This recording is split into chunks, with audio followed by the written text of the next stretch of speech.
Stop wasting our time with your little hobby projects. A high school dropout who got lucky with a job here doesn't understand real innovation. My son has vision. You have. What? The ability to schedule meetings? He laughed, tearing my proposal in half without reading past the title page. Everyone in the room suddenly found something fascinating to look at on their shoes or the ceiling. Nobody made eye contact. Nobody spoke up. The silence felt like a physical weight pressing down on my shoulders as I stood there. My hands still extended slightly from when I'd handed over my carefully prepared document.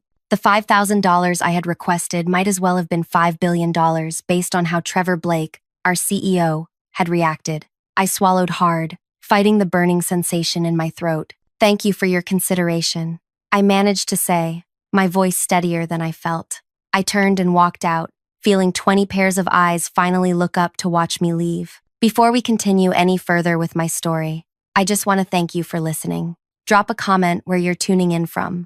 I'm always curious where my voice is reaching. Now, back to that horrible day that changed everything. My name is Arwen, not after the Lord of the Rings character. My mom just liked unusual names. I'm 32, 5'4", with dark curly hair I never learned to properly style. I've worked at Precision Technologies for 7 years, starting as a receptionist and working my way up to executive assistant. I'm the person who remembers everyone's coffee order, birthday, and spouse's name. The invisible one who makes things happen without anyone noticing. What Trevor didn't know, what nobody knew, was that I'd spent years teaching myself coding, systems architecture, and product development through online courses and borrowed textbooks. Every night, after a 10-hour workday, I'd sit at my tiny kitchen table in my studio apartment and study until my vision blurred. Not for a promotion or raise, but because I was genuinely fascinated by technology and its potential to solve problems. The proposal Trevor had just destroyed represented 6 months of my life. I'd identified a major inefficiency in our client management system that was costing us thousands of monthly hours in productivity. My solution was elegant, simple, and, most importantly, cheap to implement. All I needed was a small budget to develop a prototype and time to test it. When I got back to my desk, I tried to compose myself. My hands shook slightly as I organized Trevor's afternoon meetings. 10 minutes later, I received a company-wide email calling for an emergency all-hands gathering in the main conference area. I arrived to find champagne being distributed. Trevor stood at the front, arm around his son Emery, who wore an expression of practiced modesty that didn't reach his eyes. Today marks a new chapter for our company, Trevor announced. My son has developed a revolutionary client management interface that will streamline our entire operation. The board has approved a $23 million budget to bring this vision to life. The room erupted in applause as I stood there, stunned. Emery's presentation slides appeared on the large screen, and my heart stopped. The concept was identical to mine, down to the flowchart I'd designed on page 3 of my proposal. But that was impossible unless, 3 weeks ago, I'd explained my idea to Kit, a junior developer who often ate lunch with me. We'd been in the break room, and I'd sketched out the basic architecture on a napkin, excited to share it with someone who would understand the technical aspects. I remembered Emery getting coffee nearby, but he'd seemed absorbed in his phone. He'd stolen my idea, and now he was being handed $23 million to develop it. As people gathered around Emery to congratulate him, he caught my eye across the room and smirked. Not the reaction of someone who'd coincidentally had the same idea, the smirk of someone who knew exactly what he'd done and was enjoying my powerlessness. I didn't come from money or connections. I grew up in a small farming community 2 hours away, raised by a single mom who worked as a school janitor. I dropped out of high school not because I was lazy or troubled, but because mom got sick my junior year. Someone had to work. I got my GED while working 3 jobs, then took night classes at community college whenever I could afford them. Landing the receptionist job at Precision had been a miracle. The HR person had been impressed by my determination when I showed up 5 days in a row asking about openings. I'd worked harder than anyone else. Arrived earlier, stayed later, learned every aspect of the business I could access. But none of that mattered now. In this company, in this world, Emery's last name counted more than my years of effort. His Harvard business degree, that his father had surely bought his way into, trumped my self-education. His confidence, unearned but unshakable, made my careful, researched approach look hesitant by comparison. Over the next few weeks, Emery assembled his team. He hired 3 college friends as innovation consultants, at salaries that made my eyes water. He took over the entire east wing of our floor, installing sleek furniture and the latest equipment. The original concept, my concept, quickly became buried under layers of needless complexity, as Emery added features to justify the enormous budget. I watched from my desk as experienced engineers raised concerns during meetings, only to be dismissed.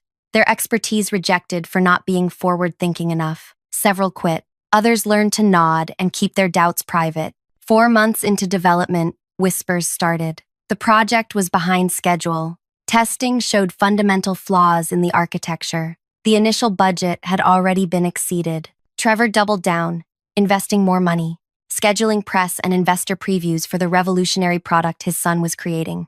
While this happened, I kept doing my job. I scheduled Trevor's meetings, ordered lunch for the executive team, and maintained an expression of pleasant professionalism. I listened when others spoke. I noticed every detail. I waited. On a rainy Tuesday morning, I overheard Trevor yelling at Emery behind his office door. "Fix it! The investor presentation is in 8 weeks. Make it work or we're both finished." That evening, as I was leaving, I passed the development lab. Through the glass, I saw Emery sitting alone, head in his hands, surrounded by whiteboards covered with diagrams that made no coherent sense. For a moment, I almost felt sorry for him. Almost. I went home to my apartment, made a cup of tea, and sat at my kitchen table. My grandmother had passed away the previous year, leaving me $5,000 in her will. I'd been saving it for a real emergency, a medical crisis, or job loss. It was the only financial security I had. As I sipped my tea, I made a decision that would change everything. The next day, I requested 2 weeks of unused vacation time. Trevor approved it, without even looking up from his phone, assuming I was finally taking a break after years without one. I didn't go anywhere. Instead, I converted my tiny living room into a makeshift development studio. I pushed my couch against the wall, set up my old laptop on a folding table, and began to work. My approach was different from Emery's in every way. I didn't need fancy equipment or expert consultants. I knew exactly what our clients needed because I'd been listening to them complain for years. I understood our current systems because I used them daily. I knew which features mattered and which were just flashy distractions. I worked 18 hours a day, stopping only to eat, shower, and catch a few hours of sleep. I used open-source tools, free development environments, and inexpensive cloud services. When I hit technical roadblocks, I posted anonymous questions on developer forums and studied the answers until I understood them. By the end of my vacation, I had a working prototype. It wasn't pretty, but it functioned perfectly, addressing exactly what our clients had been asking for. I spent $3,200 of my grandmother's money on essential components and services. The rest I kept in reserve for inevitable improvements.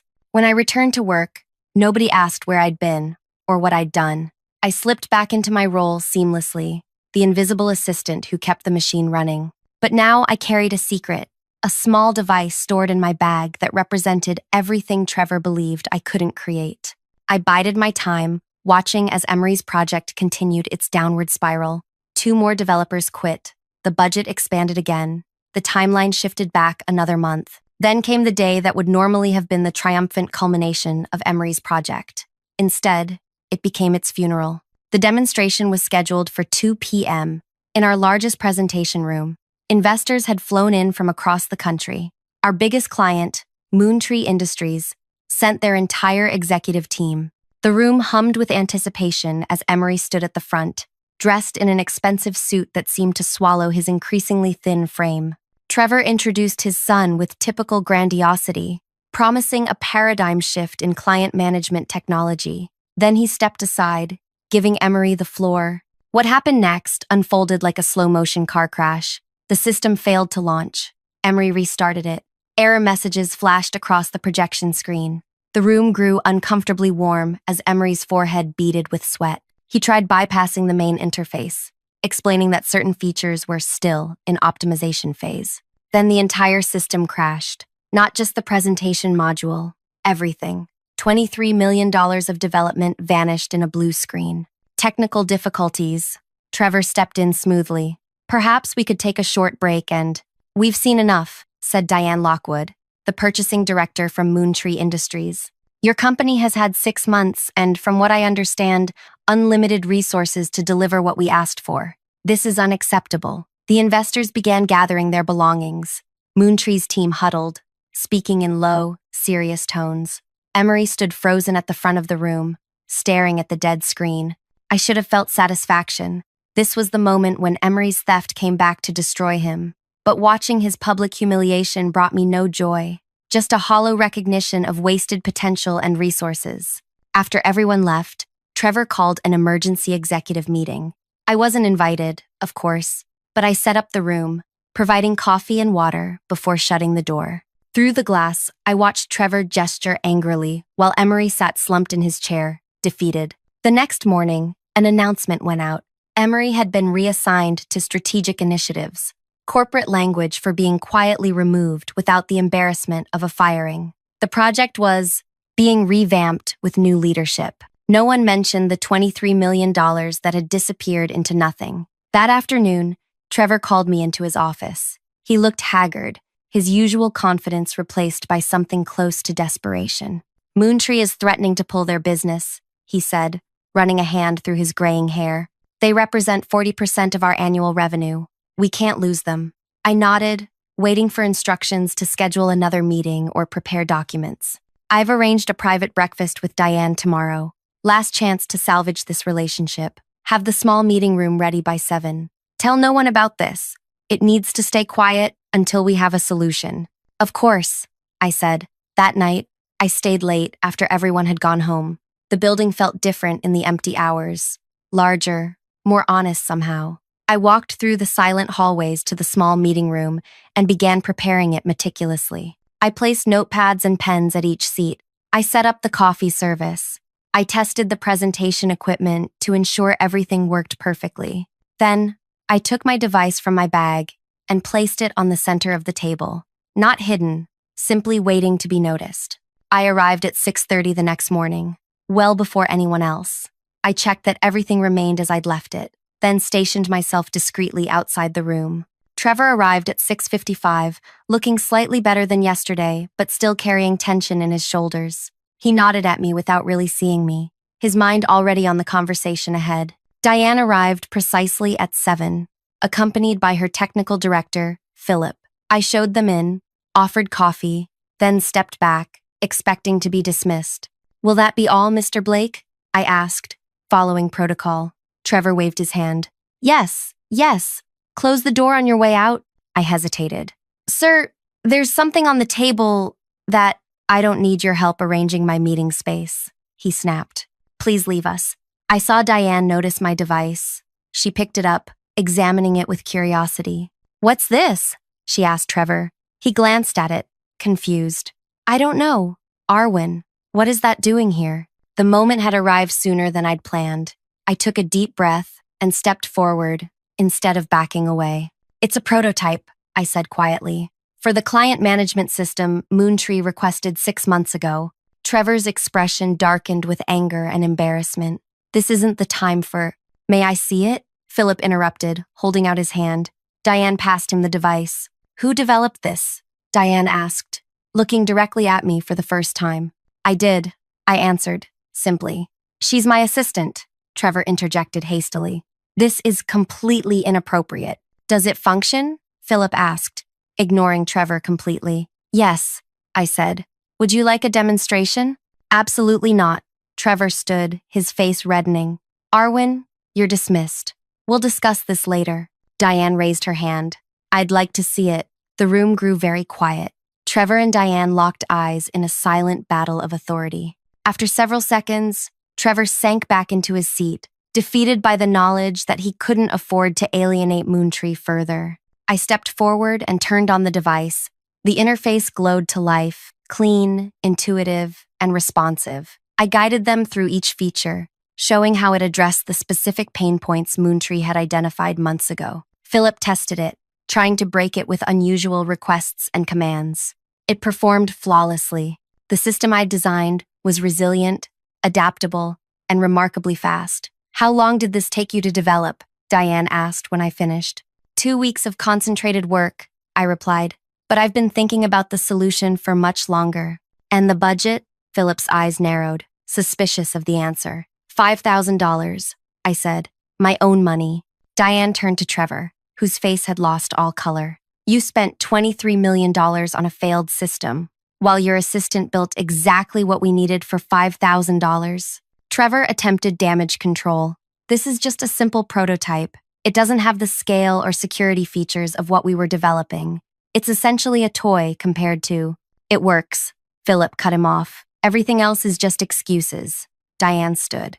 Mr. Blake, we came here ready to terminate our relationship with your company. Instead, I'd like to propose something different. We want to continue working with Precision Technologies, but under new terms. What terms? Trevor asked warily. We want her, Diane pointed at me, to lead the development of the full system based on this prototype. She reports directly to us on progress, with full control over the project team and budget. Trevor's mouth opened and closed several times before he found words.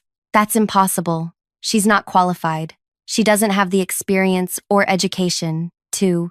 She just proved otherwise, Diane said flatly. The next hour passed in a blur as Trevor tried every argument he could think of to maintain control. Eventually, they reached a compromise. I would lead a new innovation division, reporting directly to the board, with Moontree as our first client. As Diane and Philip prepared to leave, Diane paused beside me. People who can actually solve problems are rare, she said quietly. Don't let anyone convince you that you're less than what you've proven yourself to be. They left, and Trevor and I were alone in the meeting room. The silence stretched between us, heavy with everything that had changed in the last hour. You went behind my back, he finally said, his voice low and dangerous. Yes, I admitted. After you went behind mine. His eyes widened slightly. I know Emery stole my idea, I continued. The one you tore up without reading. The one you later funded for $23 million when it came from him instead of me. You can't prove that, he said, but his eyes shifted away from mine. I don't need to prove it anymore, I replied. The results speak for themselves. Trevor stood, straightening his jacket with a sharp tug. This isn't over, he said. The board hasn't approved anything yet. You're still just an assistant who's forgotten her place. Maybe, I conceded. Or maybe, I've finally found it.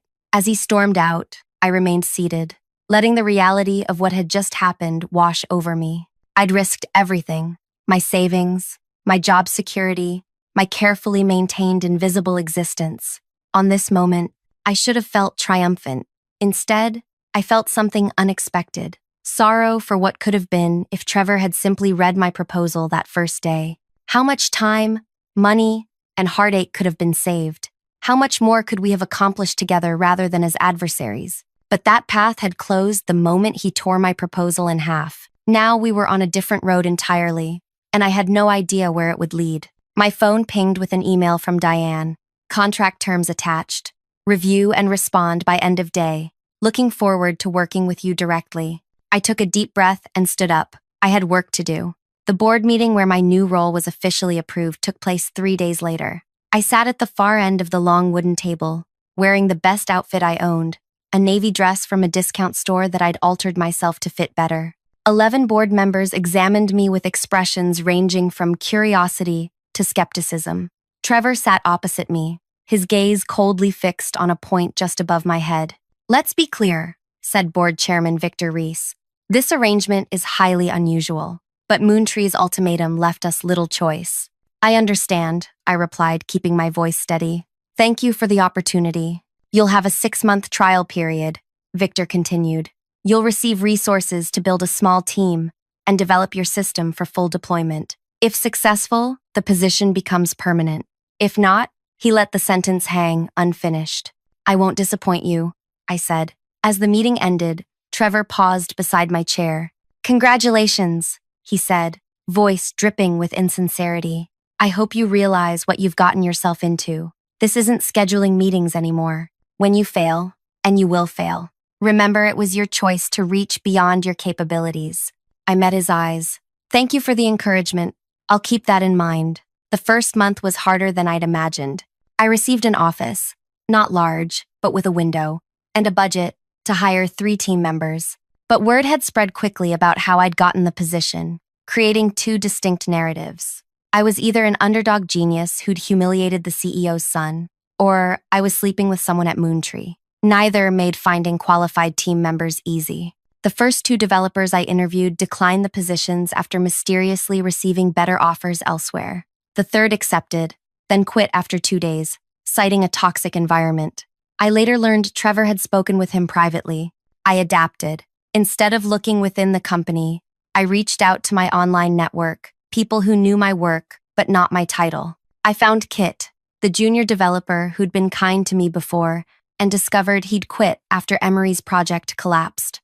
I offered him a position, and he accepted immediately. Through Kit, I connected with Leona, a brilliant systems architect who'd been passed over repeatedly for promotion at her previous company. She joined after a single video call, saying simply, "I've had enough of men taking credit for women's ideas." My third hire was Damon, a college dropout like me, who'd built his coding knowledge through relentless self-education. His work was unorthodox but effective. Traditional doesn't always mean better, he told me during his interview. I hired him on the spot. We worked in our small office, often late into the night. Our door remained closed, our conversations quiet. We created our own culture of respect and collaboration, so different from the hierarchical structure of the main company. 2 months in, we delivered our first working version to Moontree. Diane tested it personally, then signed off on Phase 1 funding for the full deployment. That same afternoon, I received an email from building management. Our team was being relocated to make room for expansion of executive facilities. Our new space was in the basement, next to the building's mechanical room. The noise from the heating system made conversation difficult. The Wi-Fi barely worked. There was one small window at the ceiling level that showed people's feet walking by outside. "This is ridiculous," Kit fumed, setting up his workstation in the dismal space. "They're trying to bury us." "They're trying to make us quit," I corrected. "There's a difference." We adapted again. We brought in our own router. We wore noise-canceling headphones. We decorated the concrete walls with whiteboards and filled them with code and diagrams. When the air conditioning stopped working in our room, just our room, during a heat wave, we moved our operation to my apartment for 3 days. When our equipment requisitions mysteriously disappeared in the system, we bought our own and expensed it directly to the board-approved budget. Every obstacle made us more determined, more cohesive as a team. 3 months into my new role, Trevor called me to his office. I hadn't spoken to him directly since the board meeting. "Arwen," he greeted me without standing, without looking up from his computer. "I understand you've been making progress with Moontree." "Yes," I replied simply. "Good, good." He finally met my eyes. "You know, I've been thinking about our situation. Perhaps we got off on the wrong foot." I waited, saying nothing. "You've shown initiative," he continued. "That's admirable, but you're operating in isolation from the rest of the company. That's not sustainable." "What are you suggesting?" I asked. "I think it's time to integrate your project back into our main development structure. You'd still lead it, of course, but under our normal chain of command, with proper supervision and resources." There it was, the attempt to regain control, to put me back in my place. "The board approved my independent reporting structure," I reminded him. "The board responds to my recommendations," he countered. "Your trial period is only half over. A lot can change." As I left his office, I understood the message clearly. Submit or be eliminated. I was still an inconvenience, a problem to be managed, not a person to be respected. The next week, 2 things happened. First, I received notification that my team's budget had been frozen pending a standard review process. Second, I learned that Trevor had scheduled a private meeting with Moontree without informing me. I gathered my team to explain the situation. "They're trying to take control of our project," Leona stated bluntly. "More likely they want to shut it down completely," Damon added. "If they can convince Moontree, it's better to start over with the proper team." Kit looked at me. "What do we do?" I considered our options. Fighting directly against Trevor meant fighting the entire corporate system, a system designed to protect people like him from people like me. "We finished the project," I said finally. "No matter what, for the next 2 weeks, we worked without pay. When we lost access to the company's servers, we built our own testing environment. When security started logging our entry and exit times, we found ways to work remotely.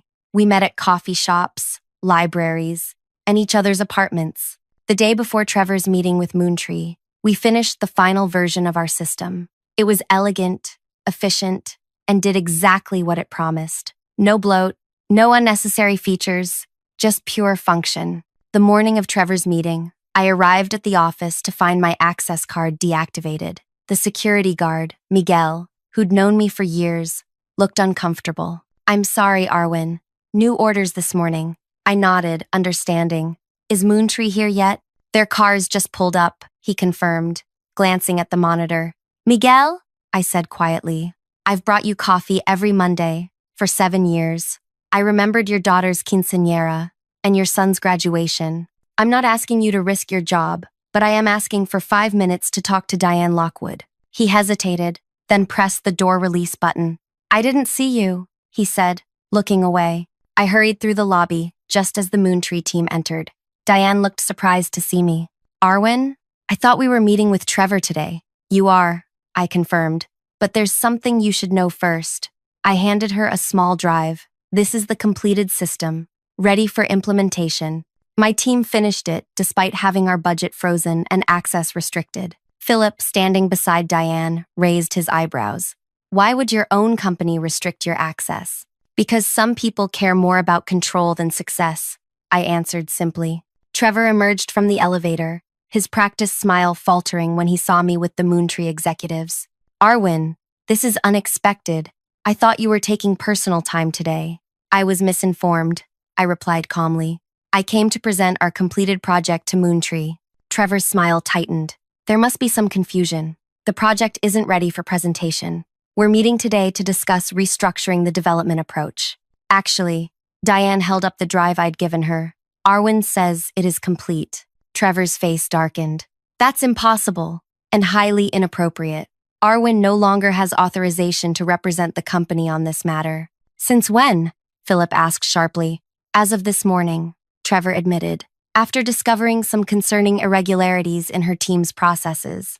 I could see Diane and Philip exchanging glances, calculating what was really happening. "Let's all take a breath," Diane suggested. "Why don't we test what Arwen's team has created, then continue our conversation?" The next hour unfolded in the main conference room. I connected the drive to the presentation system and walked through the completed product. It performed perfectly, meeting every requirement Moontree had specified. Trevor watched in silence, his expression growing darker as Diane and Philip asked questions, tested features, and nodded with approval. When the demonstration ended, slow applause started from the doorway. Several board members had quietly entered during the presentation. "Impressive," said Victor Reese, approaching the table, "especially considering the obstacles involved." Trevor stood. "Victor, this is an internal matter that is worth $50 million in contracted services," Victor finished. "The board has been monitoring this situation closely. We received some concerning reports about resource allocation." Trevor's face paled. "What reports?" "Mine," I said quietly. "I've documented every instance of interference with our project. Every budget freeze, every access restriction, every relocated office, all copied to the board's secure server."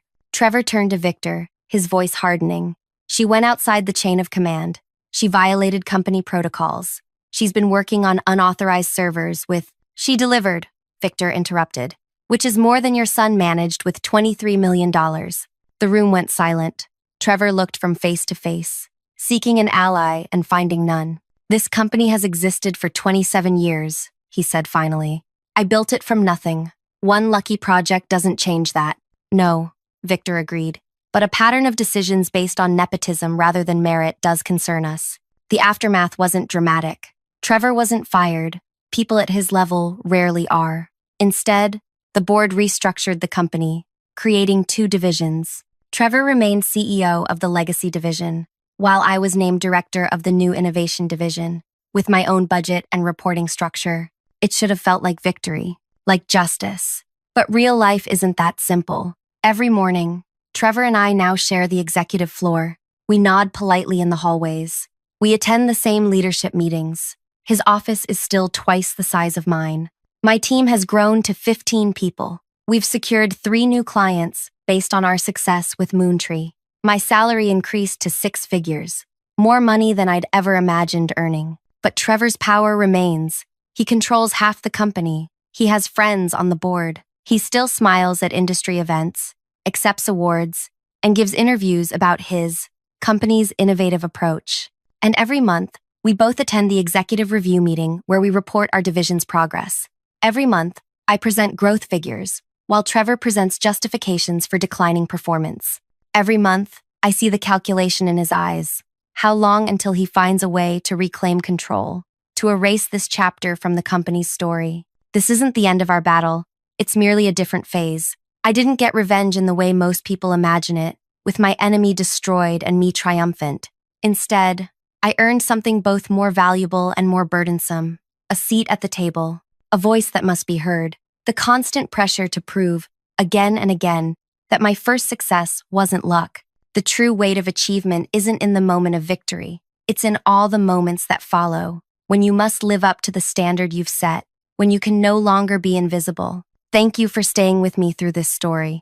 If you found something valuable in my journey, please like this video and subscribe to the channel. Share in the comments anytime you've had to prove your worth despite others' doubt.